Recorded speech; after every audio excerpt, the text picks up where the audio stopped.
Oke, puji Tuhan, Shalom Bapak Ibu Saudara yang diberkati oleh Tuhan. Pada kesempatan malam hari ini kita berjumpa lagi dalam konsel online kita. Bapak Ibu Saudara, sebelum kita melanjutkan, mari saya ajak kita semua tunduk kepala, kita akan berdoa memohon hikmat Tuhan. Bapa di sorga, kami bersyukur kepadamu malam hari ini kami boleh ada lagi sebagaimana kami ada semua karena kebaikan Tuhan, kemurahan Tuhan dalam hidup kami. Sehingga kami boleh lagi Tuhan berjumpa dalam konsel online kami. Kami rindu bahwa setiap kami semua Tuhan boleh memperoleh makanan rohani. Sehingga jiwa kami sehat, rohani kami sehat.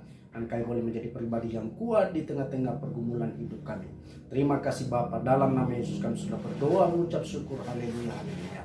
Amin. Saudara diberkati oleh Tuhan, tema kita pada kesempatan saat ini adalah hidup sebagai manusia baru di tengah-tengah situasi dunia saat ini.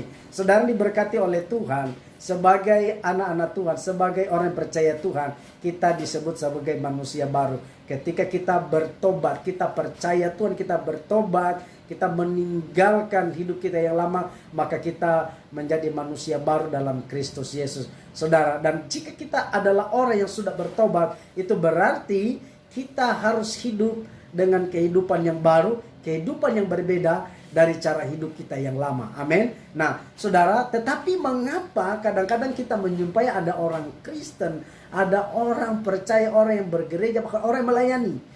Kadang-kadang saudara tidak menjadi berkat, tidak menjadi kesaksian. Karena kenapa saudara? Karena iblis menemukan kesempatan dalam hidup mereka, sehingga iblis mempengaruhi mereka dan mereka melakukan hal-hal yang tidak berkenan. Ketika mereka melakukan hal yang tidak berkenan, mereka tentunya tidak bisa menjadi berkat.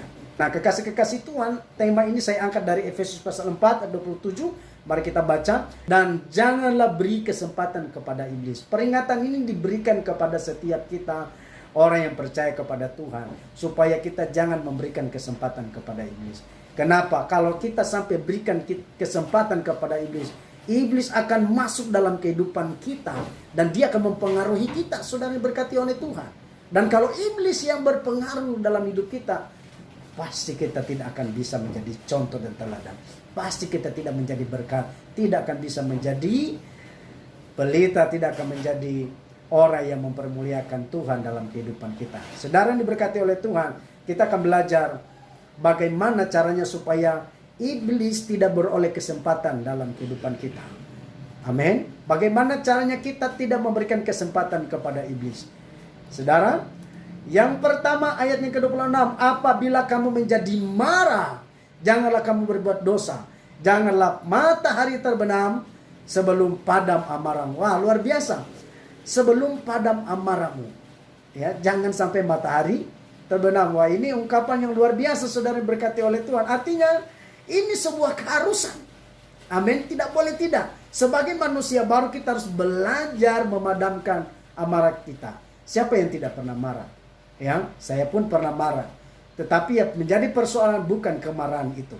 Tapi yang menjadi persoalan adalah kadang-kadang orang percaya itu suka berlama-lama dalam kemarahannya.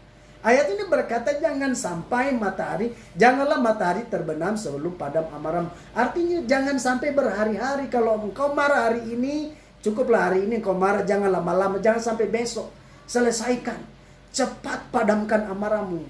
Saudara, firman Tuhan berkata, setiap orang, setiap kita hendaklah cepat mendengar, lambat untuk berkata, dan lambat juga untuk marah.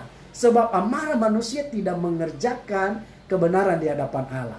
Nah, saudara, berarti kalau kita berlama-lama dalam kemarahan, kita bisa menjadi berdosa. Karena kenapa? Semakin lama kita marah, semakin besar kesempatan iblis untuk masuk dalam hidup saudara, untuk mempengaruhi saudara. Kalau iblis yang mempengaruhi saudara, maka berbahaya. Tapi kalau kita cepat sadar dan kita mau meredam amarah kita, saudara, kita minta pertolongan Tuhan, kita cepat berdoa, maka Tuhan akan menolong kita. Dan kalau kita tidak membuka kesempatan ini untuk iblis, maka hanya Tuhan yang akan mempengaruhi hidup kita. Amin. Yang kedua, Ayat 28, orang yang mencuri janganlah ia mencuri lagi, tapi baiklah ia bekerja keras dan melakukan pekerjaan yang baik dengan tangannya sendiri supaya ia dapat membagikan sesuatu kepada orang yang berkekurangan. Saudara diberkati oleh Tuhan. Ayat firman Tuhan berkata, kalau dulu kita mencuri, kalau dulu saya mencuri, maka sekarang janganlah mencuri lagi. Nah, bagaimana cara supaya tidak mencuri lagi? Ya jangan tergoda. Bagaimana cara supaya tidak tergoda? Tuhan bilang, baiklah ia bekerja keras dan melakukan pekerjaan yang baik. Sebab seorang pencuri hanya memanfaatkan kesempatan ketika seorang lengah untuk merampas hak orang lain untuk memenuhi keperluannya, keinginannya. Nah sekarang sebagai manusia baru, kita harus belajar bekerja keras. Jadi kuncinya adalah, mari kita terus belajar bekerja keras. Kalau hari ini kita gagal, bekerja keras terus. Bekerja keras. Dan orang yang bekerja dengan iman pasti diberkati oleh Tuhan. Amin. Yang ketiga ayat 29. Janganlah ada perkataan kotor keluar dari mulutmu, tapi pakailah perkataan yang baik untuk membangun di mana perlu, supaya mereka yang mendengarnya beroleh kasih karunia. Yang ketiga, belajar menggunakan atau perbiasakan perkataan yang baik. Jangan perkataan kotor. Amin. Buang segala perkataan kotor. Jangan jadi orang Kristen yang suka berkata-kata kotor. Ya, jangan hari Minggu kita berkata yang baik, kita memuji Tuhan, hari Senin kita maki, hari Senin kita berkata-kata kotor. Wah, itu bukan manusia baru. Amin. Jadi belajar. Ya, kadang-kadang ini terjadi ketika kita marah, saudara. Amin. Itu sebabnya cepat redamkan amarahnya, supaya jangan sampai ini kata kotor keluar. Nah, kalau ada kata kotor keluar, bahaya, iblis bisa mengambil kesempatan. Yang keempat, ayat 31 dan 32. Segala kepahitan, kegeraman, kemarahan, pertikaian, dan fitnah hendaklah dibuang dari antara kamu. Demikianlah pula segala kejahatan. Ayat 32. Tetapi hendaklah kamu ramah seorang terhadap yang lain, penuh kasih mesra, dan saling mengampuni, sebagaimana Allah di dalam Kristus telah mengampuni kamu. Yang keempat, belajarlah mengampuni seperti Tuhan mengampuni saudara. Amin. Ya, kita mungkin punya sakit hati. Ada orang-orang yang menyakiti saudara dan saya. Ada kadang-kadang orang yang kita tidak sangka-sangka dia bisa mengecewakan. Dia berbuat sesuatu yang membuat kita marah, membuat kita kecewa, membuat kita sakit hati. Kita terluka, tapi Tuhan berkata, sebagai manusia baru, mari kita belajar mengampuni seperti Tuhan telah mengampuni saudara dan saya. Amin. Saudara diberkati oleh Tuhan. Ada berkat di balik pengampunan. Orang yang mau belajar mengampuni, selalu mau mengampuni, hidupnya lebih berbahagia daripada orang yang tidak mau mengampuni. Puji nama Tuhan. Inilah firman Tuhan. Tuhan Yesus memberkati. Mari kita berdoa. Bapa, dalam nama Tuhan Yesus Kristus, kami sudah belajar firman-Mu, kami sudah renungkan. Biarlah firman Tuhan yang singkat ini boleh memberkati kami, menguatkan kami semua. Dalam nama Tuhan Yesus, kami sudah berdoa mengucap syukur. Haleluya, haleluya. Amin. Puji Tuhan. Inilah firman Tuhan. Tuhan Yesus memberkati. Shalom.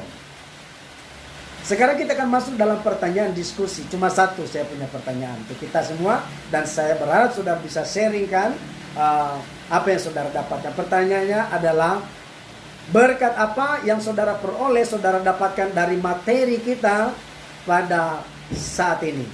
Sekali lagi, berkat apa atau pesan Tuhan apa yang saudara peroleh dari materi kita pada malam hari ini? Puji nama Tuhan. Inilah pertanyaan diskusi kita. Selamat berdiskusi, tetap semangat. Sampai berjumpa lagi pada konsel online kita yang akan datang. Tuhan Yesus memberkati. Shalom.